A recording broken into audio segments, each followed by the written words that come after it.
के बोलिया जब से ले आई बाड़ा किन के उठल लिया। थोड़ा सा गा दीजिए। बाटे जुल्म जवानी चंदा के चकोर बड़ा लत खोर अंगदी सबसे बेजोड़ बाड़ा बस।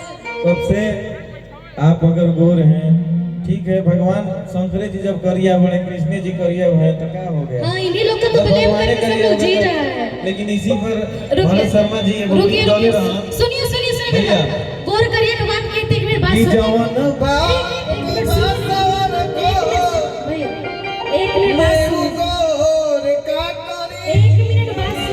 एक मिनट बात सुन लीजिए नहीं तो गाने नहीं देंगे।